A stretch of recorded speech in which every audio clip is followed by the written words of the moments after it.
Hello friends, मूवीकर here. आज की हमारी मूवी है बैटल फॉर सेवेस्टोपोल। मूवी स्टार्ट होती है ईयर 1937 में। यहाँ पर हमें ल्यूड मिलर नाम की स्टूडेंट को दिखाया जाता है जिसने अभी अभी कीव स्टेट यूनिवर्सिटी से अपने एंट्रेंस एग्जाम को पास किया है। ये खुशखबरी मिलने के बाद वो एंजॉय करने के लिए अपने दोस्तों के साथ शूटिंग रेंज पर जाती है और यहाँ जब वो शूटिंग करती है उसकी सारी बुलेट्स सटीक निशाने पर लगती है। जब ये बात रेड आर्मी को पता चलती है तब वो लोग लुडमिला को अपने पास बुलाते हैं और वो उससे कहते हैं कि तुम्हें रेड आर्मी की शार्प शूटिंग प्रोग्राम को ज्वाइन करना चाहिए। लुडमिला इस प्रोग्राम के लिए मान जाती है, लेकिन यहाँ लुडमिला के फादर जो कि एक आर्मी ऑफिसर हैं, वो बिल्कुल भी नहीं चाहते थे कि उनकी बेटी भी आर्मी में जाए क्योंकि उन्होंने अपनी पूरी जिंदगी आर्मी में बिताई है। लेकिन किसी तरह लुडमिला उन्हें मना लेती है और जब वो अपने प्रोग्राम के लिए जाती है वहाँ पर उसकी मुलाकात एक जूइश डॉक्टर मिस्टर बोरिस से होती है। इन दोनों को ही पहली नजर में एक दूसरे से प्यार हो जाता है। फिर ये दोनों तय करते हैं कि ये दोनों शादी करेंगे। शाम को ये दोनों शो देखने के लिए थिएटर में जाते हैं,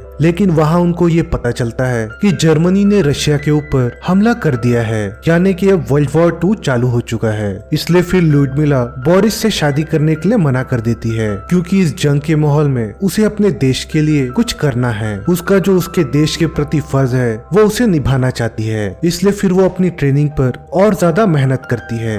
बहुत जल्द ही उसकी ट्रेनिंग खत्म हो जाती है और वो एक बेहतरीन शार्प शूटर बन जाती है। इसलिए फिर उसे ईस्टर्न फ्रंट में भेजा जाता है जहां पर जर्मनी ने कब्जा कर लिया था। यहाँ पर उसके साथी वो ऑफिसर उसको बताते हैं कि तुम्हें दूसरी टीम के कैप्टन यानी जर्मनी के कैप्टन को मारना होगा ताकि उनके सैनिकों की हिम्मत पूरी तरीके से टूट जाए। लेकिन तभी वहाँ पर जर्मनी के प्लेन्स आ जाते हैं जो इनके ऊपर हमला कर देते हैं। ये सब देखकर लुडमिला बहुत डर जाती है क्योंकि उसने इससे पहले इतना भयानक हमला नहीं देखा था। फिर वो खुद पर कंट्रोल करके जंग के लिए तैयार करती है और वहाँ लड़ रहे जर्मन सैनिकों को मारने लगती है। यहाँ लुडमिला के बहुत से साथी मर गए थे, लेकिन वो यहाँ अपनी हिम्मत नहीं हारती और वो लगातार जर्मन सोल्जर्स पर गोली चलाती रहती है। उसका निशाना बहुत सटीक होता है। फिर इस लड़ाई के दौरान वो जर्मन के कैप्टन पर निशाना लगाती है। जर्मन कैप्टन की मौत के बाद उनकी सेना का मनोबल टूट जाता है, इसलिए फिर वो इस जंग को जीत जाते हैं। लुडमिला की बहादुरी और निशानेबाजी की वजह से उन लोगों ने जंग जीत ली थी। इसलिए फिर उसे अगले दिन तोहफे में एक स्नाइपर दिया जाता है जिसे पाकर लुडमिला बहुत खुश थी।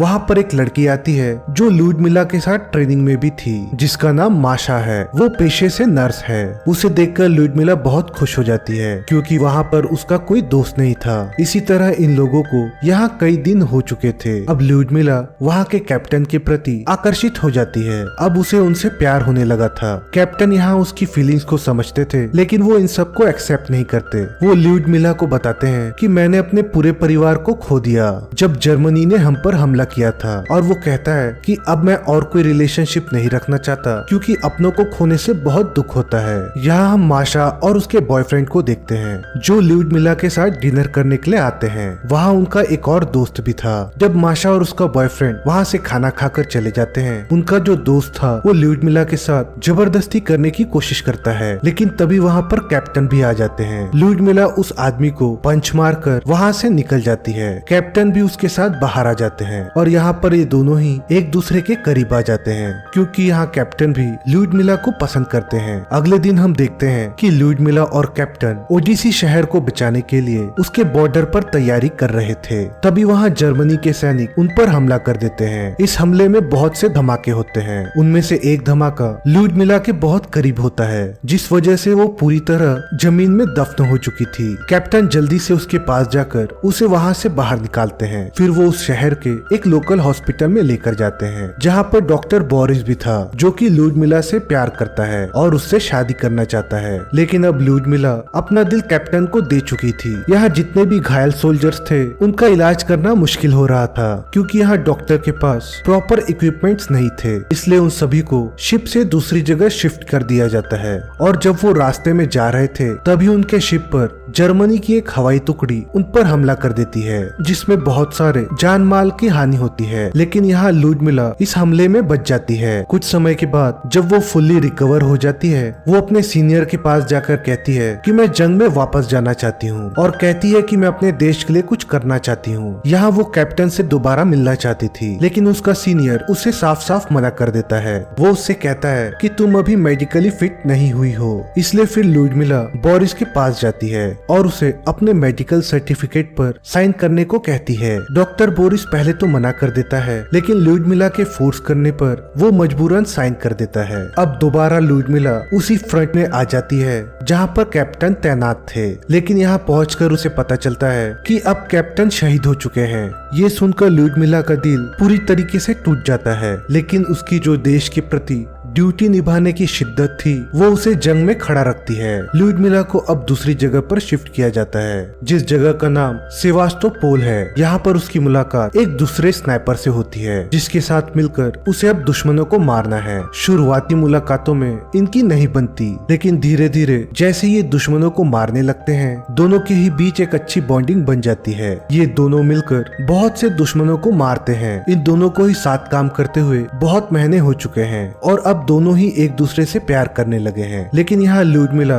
अपने प्यार का इजहार करने से डरती है, क्योंकि वो पहले भी अपने प्यार यानी कि कैप्टन को खो चुकी है। अब क्रिसमस का समय आ जाता है और यहाँ सब सोल्जर्स एंजॉय कर रहे थे। तभी उस पार्टी में एक सोल्जर लुडमिला से बदतमीजी करता है। तभी वहाँ उसका साथी स्नाइपर आ जाता है। फिर वो उसे पंच मारता है। फिर वो लुडमिला से कहता है कि मैं तुमसे बहुत प्यार करता हूँ। यहाँ लुडमिला भी उसके प्यार को एक्सेप्ट कर लेती है। अब यहाँ उनके प्यार की कहानी चालू हो जाती है। यहाँ जंग के माहौल में जहाँ बहुत तनाव का माहौल है, लुडमिला के जिंदगी में फिर से खुशियाँ आ गई हैं। वो अब अपने लवर के साथ बहुत खुश है। एक दिन उसकी दोस्त माशा, जो यहाँ पर नर्स है, वो लुडमिला को और उसके साथी स्नाइपर को मिलने आती है। फिर वो उनको बताती है कि मैं अपने बॉयफ्रेंड, जो कि पायलट है, उससे मैं बहुत जल्द शादी करने वाली थी, लेकिन पिछली ही रात वो जंग में शहीद हो गया। इस बात से माशा पूरी तरीके से टूट चुकी थी। लुडमिला ये सुनकर उसके लिए बहुत दुखी होती है, लेकिन जंग के माहौल में सैनिक तो मरते ही हैं। वो चाहकर भी माशा की हेल्प नहीं कर सकती थी। माशा वहाँ से रोते हुए चली जाती है। अब लुडमिला साथी स्नाइपर को कहती है कि मुझे एक बच्चा चाहिए, लेकिन क्रिस्टीन को उसकी बात का कोई जवाब नहीं देता, जिससे लुडमिला सब समझ जाती है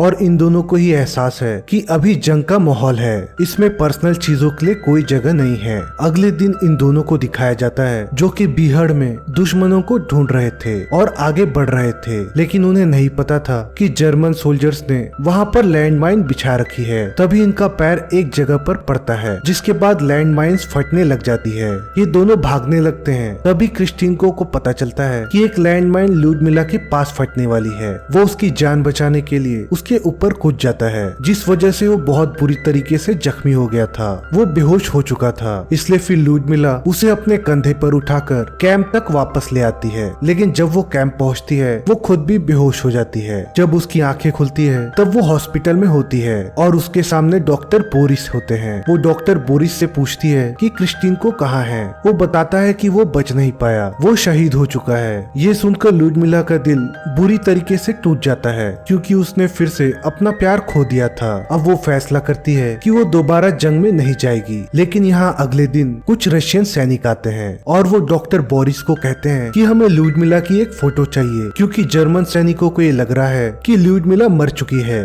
दरअसल लुडमिला, जो एक शार्प शूटर है, जर्मन सोल्जर्स के दिल में उसके नाम की दहशत बैठ चुकी थी। लेकिन यहाँ डॉक्टर बोरिस इसके लिए मना कर देते हैं, क्योंकि लुडमिला की हालत बिल्कुल अच्छी नहीं थी। लेकिन ये सोल्जर्स फोर्स करते हैं कि लुडमिला को एक फोटो देना ही होगा। इसीलिए लुडमिला को फिर यूनिफॉर्म पहनाकर उसके हाथों में स्नाइपर देकर उसकी फोटो ली जाती है। फिर उसे स्माइल करने के लिए कहा जाता है। लेकिन यहाँ लुडमिला ने अपने प्यार को खोया था, जिसका दुख उसके दिल में आज भी है। इसलिए स्माइल करते वक्त उसकी आंखों में आंसू आ जाते हैं। लुडमिला ये तय कर चुकी थी कि वो जंग में दोबारा नहीं जाएगी। तब उसके पास रशियन आर्मी के ऑफिसर्स आते हैं और उसे बताते हैं जर्मन आर्मी का एक स्नाइपर है जिसे तुमको मारना है। अगर हम उसे नहीं मारेंगे तो हम कभी भी उस एरिया में कब्जा नहीं कर पाएंगे। जाएंगे। यहाँ ल्यूडमिला मना कर देती है, लेकिन जब वो ऑफिसर उसे कहता है कि क्रिस्टीन को हमेशा से चाहता था हमारी आर्मी उस एरिया में अपना झंडा लहराए, तब वो उनकी बात मान जाती है। फिर हम ल्यूडमिला को उस जगह पर देखते हैं जहाँ पर वो शार्प शूटर स्नाइपर है। फिर वो एक जगह पर अपनी पोजीशन लेकर पूरा दिन इंतजार करती है, लेकिन वो शार्प शूटर अपनी जगह से बाहर नहीं आता। ल्यूडमिला जिसके घाव अभी भी भरे नहीं थे, अब उसकी नाखूनों से खून निकलने लगा था। अब रात हो चुकी थी और यहाँ ल्यूडमिला पूरी रात उसी जगह पर बिताती है। अगला दिन भी इसी तरीके से निकल जाता है। अब उसे लगने लगा था कि अब वो मरने वाली है, इसलिए वो खुद ही बाहर आ जाती है। यहाँ जब वो जर्मन स्नाइपर उसे देख लेता है तो वो उस पर गोली चला देता है। वो गोली उसके कंधे के नीचे लगती है। इसके बाद ल्यूडमिला भी उस पर गोली चलाती है और उस गोली से जर्मन स्नाइपर की डेथ हो जाती है। वो जब उसके पास जाकर देखती है, उसके बैग में उसके परिवार की फोटोज है। जंग में कोई किसी को भी मारे, हर परिवार ने किसी न किसी को खोया होता है। यहाँ सिवास्तोपोल में रशियन आर्मी वहाँ के लोगों को खाली करवा रही थी, क्योंकि कभी भी जर्मन सैनिक वहाँ पर हमला कर सकते हैं। यहाँ सभी लोगों को शिप से ले जाया जा रहा था। तब यहाँ डॉक्टर बोरिस अपने सीनियर के पास जाते हैं और वो ल्यूडमिला के लिए खास पास की डिमांड करते हैं, जिसके बाद वो सबमरीन से यहाँ से जा पाएगी। वही पास डॉक्टर बोरिस के पास भी था, लेकिन यहाँ ऑफिसर इसके लिए मना कर देता है। फिर डॉक्टर बोरिस ल्यूडमिला के पास जाते हैं। फिर वो उसे पास देकर कहता है कि तुम सबमरीन में बैठकर निकल जाओ। ल्यूडमिला जब देखती है कि पास डॉक्टर बोरिस का है, वो उसका पास लेकर वहाँ से नहीं जाना चाहती थी, लेकिन डॉक्टर बोरिस उसे मना लेते हैं और ल्यूडमिला से ये वादा करते हैं कि मैं जल्द ही तुमसे आकर मिलूंगा।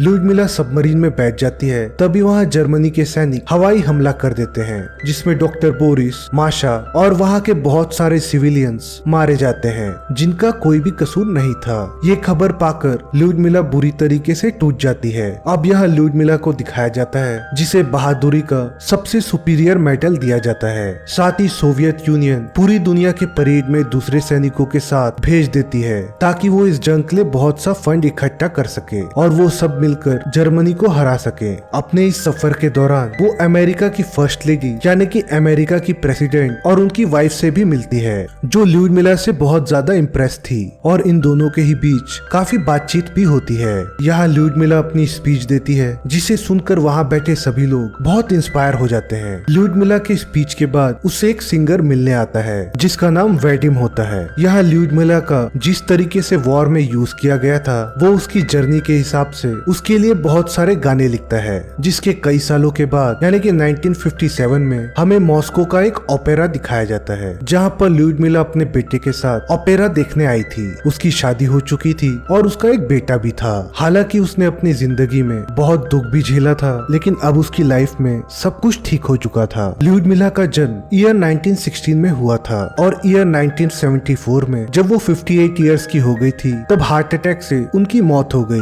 ल्यूडमिला ने अपने लाइफ के 58 ईयर्स पूरे शान से जिए, ना कि वो सिर्फ रशियन आर्मी के लिए बल्कि पूरी दुनिया के लिए ही ब्रेवरी का एक प्रतीक बन गई। तो दोस्तों, ये थी ल्यूडमिला की जिंदगी की एक सच्ची कहानी। आपको ये मूवी कैसी लगी मुझे जरूर बताइए और मेरी अगली आने वाली मूवी जरूर देखिएगा। तब तक के लिए thank you and take care.